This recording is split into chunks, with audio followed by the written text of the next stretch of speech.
Talk about making the most of a second chance, a rare second chance in this company, and this WWE superstar is the epitome of doing just that and then some. A talented sports entertainer, wrestler, and champion, this athletic, cool-looking, strong, and team-playing superstar is living up to potential, which is a challenge when that potential is so high. That high currently is atop the WWE mountain, as he is your WWE Champion, leading, starring every Monday night on Raw on USA Network. Thank you, the pride of Air Scotland, and now the Air Jordan of WWE Champ Drew McIntyre.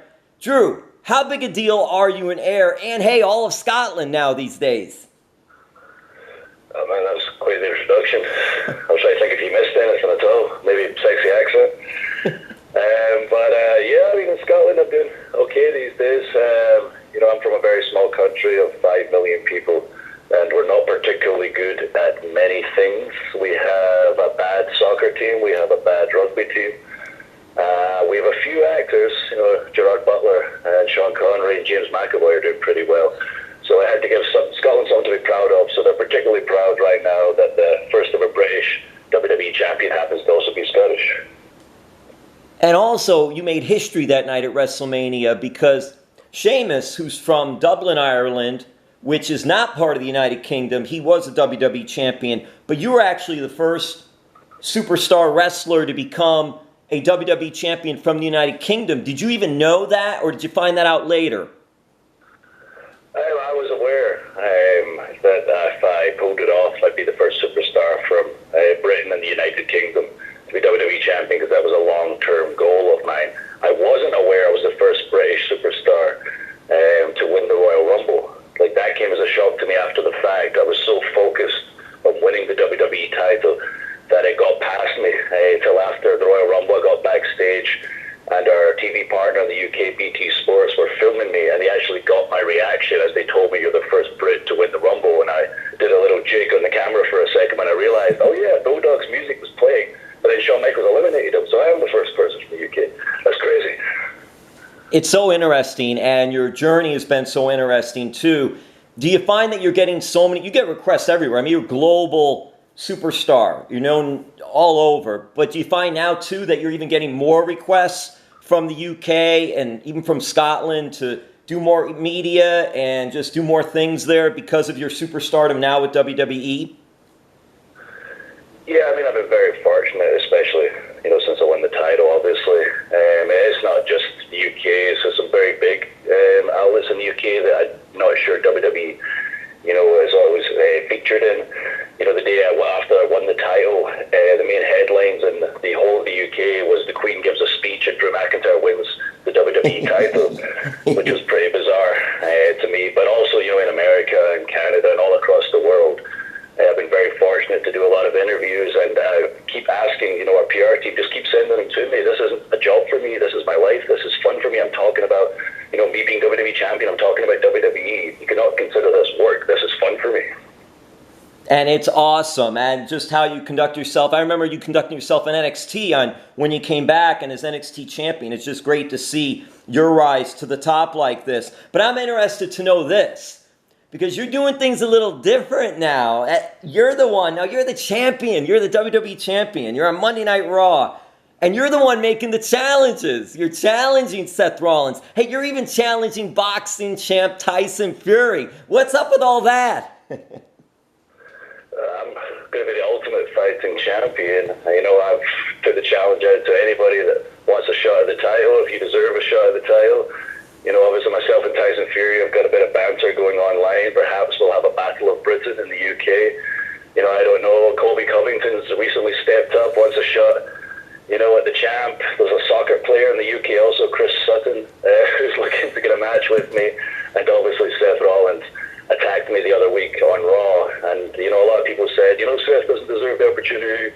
He technically lost at WrestleMania to Kevin Owens. Right, what does that mean? He just, isn't one of the top superstars of all time now? If I want to prove I'm the best champion of all time, the greatest champion of all time, I have to beat some of the best. And Seth Rollins is an elite athlete. Don't know about this Messiah stick going on, so probably make a lot of people happy that I put my foot in Seth Rollins' mouth, because he does tend to open his mouth a bit too much. Well, you did a good job opening your mouth and issuing that challenge on Monday Night Raw, and that's going to be really good, really cool matchup to see at Money in the Bank on May 10th, WWE Network. I want to know this. You mentioned wrestling the best. Well, you beat one of the best in Brock Lesnar at WrestleMania. Night 2 main event, capped the whole 2-night festivities off. You're in that main event, and all of a sudden, you beat the Beast Incarnate for the title. You're gratefully clutching that belt. You're climbing the ropes. You're giving out a big yell. What is going on through your mind when all this is going on? I can't believe it's finally happened. At that point, I had accepted the circumstances. Was going to be in front of 80,000 people in Tampa and my family and friends. Wife. I'm looking out the window right now in Tampa. It's pouring with rain. But by this point, obviously, everything happened. It happened. I got over the anger, disappointment of not being in the big stadium and realizing this is bigger than my selfish reasons wanting this big moment at Mania. And that moment when I won the match, I guess I forgot kind of what was going on, and I was in my own little Drew world. Could you see me looking at the title, clutching the title like you mentioned, and I'm just thinking, my goodness, it's like a movie, a highlight reel, a near-death experience almost, the way everything was going through my head of everything it took to get to that point. Then I remembered, oh, that's right, you just won the title at WrestleMania. There's millions of people watching right now.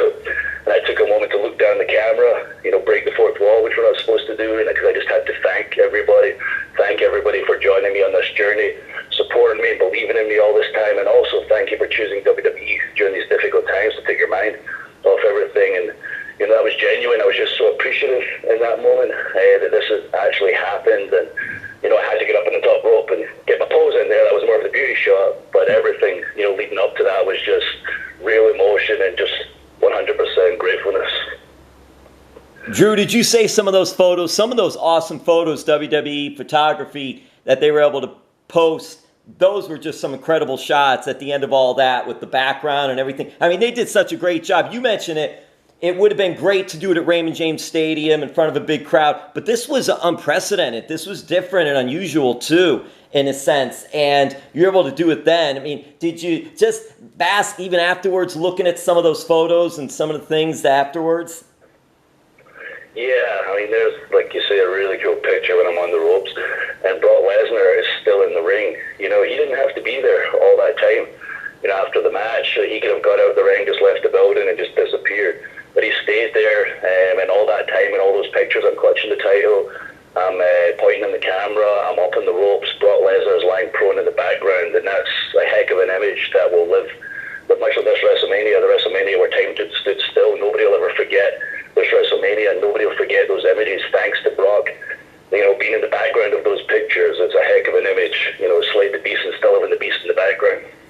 Yeah, it really was. Having him down like that, prone like that, and then you have, obviously, the great mouthpiece, Paul Heyman, outside as well. It really just added to the whole moment as well. I'm wondering, with no crowd, did that change how you worked the match, or did you just go in there business as usual? I think in the Brock match, it was very focused and business as usual. On Raw the past couple of weeks, I've certainly been changing things up and having more fun with the camera and my opponents and embracing the environment. But with the Brock one, it was just head down. I'm here to fight. You could see in his eyes he was ready to go. He had his game face on, which is an intimidating side. But I've said this a couple of times. If you could have read my mind, I was literally thinking, if you pull any funny business in this match, Brock, I will drop you. And that's one of my favorite parts at the beginning when we're staring at each other. And I remember Mike Rome, the ring announcer, told me I was so uncomfortable standing between you two guys because I was just worried one of you all were going to swing a hand and accidentally catch me, and that would be me in hospital. So it was, man, that emotion, it was freaking cool. But I was just so on my game in that match, and that there could have been 80,000 people there. There could have been 0 people there. I would have been the exact same as I was. Was the original plan, or were there thoughts of having the bagpipe corps introduce you at Raymond James Stadium, but obviously because everything went down, that couldn't be done at the PC? I honestly don't know. was. I hope they have it saved for down the line. But that kind of stuff, I tend not to find out till the last minute. Like WrestleMania the year prior when I wrestled Roman Reigns, I did have the bagpipers and I didn't know about it till a few hours before the show. I came in the building, I saw a bagpiper sign, I went, oh, Rondo's got bagpipers. Never thought anything of it. Carried on about my business and then realized eventually, wait a minute, Rondo's got Joan Jett. With the bagpipers for him, Drew, when he get to meet the bagpipers and go over this entrance, I went, oh wow, that's pretty cool. So I'd rather not know, and if there was something, we'll use it down the line. Yeah, that's really cool. Really added to the moment as well back then. Hey, what things are going on Monday Night Raw, USA Network?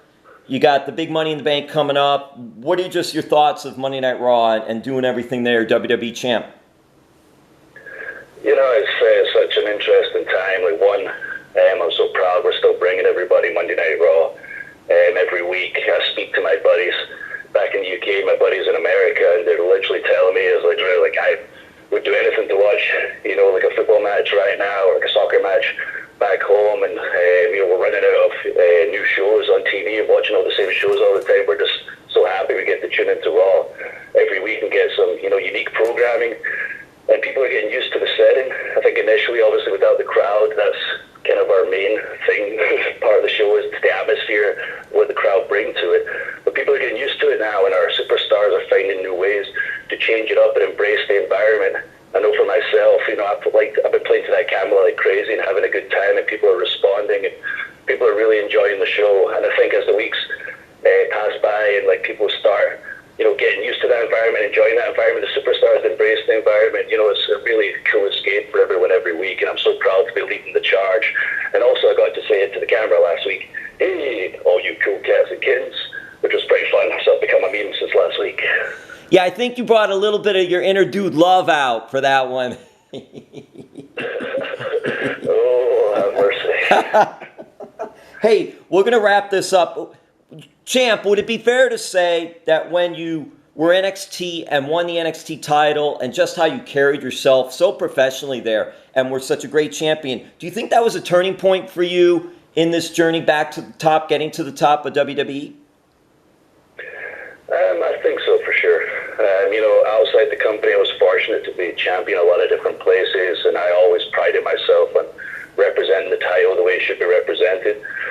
But, the WWE heard about it, and we're told, Drew's, really kind of growing up in the ring and out of the ring, he's really representing these companies. But I think actually seeing it firsthand, when I was given the opportunity to be NXT champion, just how serious I take being champion. It's not about the title making news, about you making the title as far as I'm concerned. And I think when Triple H got to see that close up, it was a big, okay, Drew has changed a lot and he's going to represent the company the way it should be represented. And I'm very fortunate to be WWE champion now. Mr. McMahon predicted it 10 years ago. He can always see the future, and perhaps the timing needed to be now with somebody with my experience to step up during this difficult time for the world. I'm very proud to lead the company forward during these times. He's stepping up all right, and he's representing the company, he's representing Scotland, he's representing the world, and he's doing his thing. Last question for you, Champ.